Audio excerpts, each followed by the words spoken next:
আমি এমনি মানে অনেক আগে আমার মনে আছে আমি শুনছিলাম যে পায়েল আপুর সাথে তার রিলেশন ছিল এই পর্যন্তই, এছাড়া তেমন কিছুই না।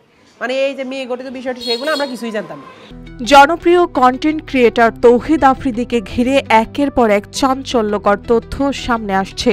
এবার তার ঘনিষ্ঠ বন্ধু রাহি জানালেন অভিনেত্রী কেয়া পায়েলের সঙ্গে প্রেমের সম্পর্কে জড়িয়েছিলেন আফ্রিদি। একটি বেসরকারি টেলিভিশনকে দেওয়া সাক্ষাৎকারে রাহি বলেন, আমি শুনেছি পায়েল আপুর সঙ্গে তৌহিদের সম্পর্ক ছিল, অনেক আগেই এটা জেনেছিলাম।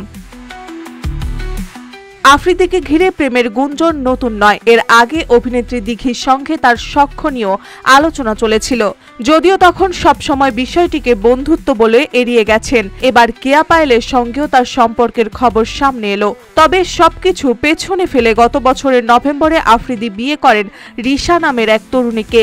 বিয়ের 1 বছরও পূর্ণ হয়নি, এমন সময় চরম সংকটে পড়লেন এই আলোচিত কন্টেন্ট ক্রিয়েটর।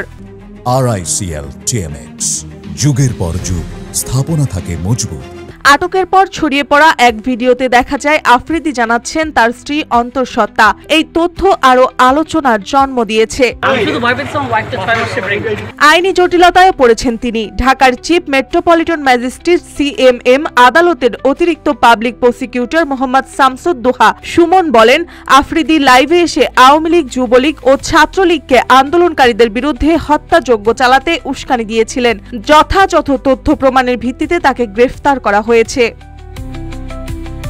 প্রসিকিউশনের দাবি, তার কাছ থেকে উদ্ধার হওয়া ডিভাইসে গুরুত্বপূর্ণ তথ্য রয়েছে। ফরেনসিক পরীক্ষার মাধ্যমে বৈষম্য বিরোধী ছাত্র আন্দোলনে কার কি ভূমিকা ছিল এবং আন্দোলন দমনে কি ধরনের ষড়যন্ত্র চলেছিল তা স্পষ্ট হয়ে উঠবে। মার্জিয়া মৌ, রূপালী বাংলাদেশ।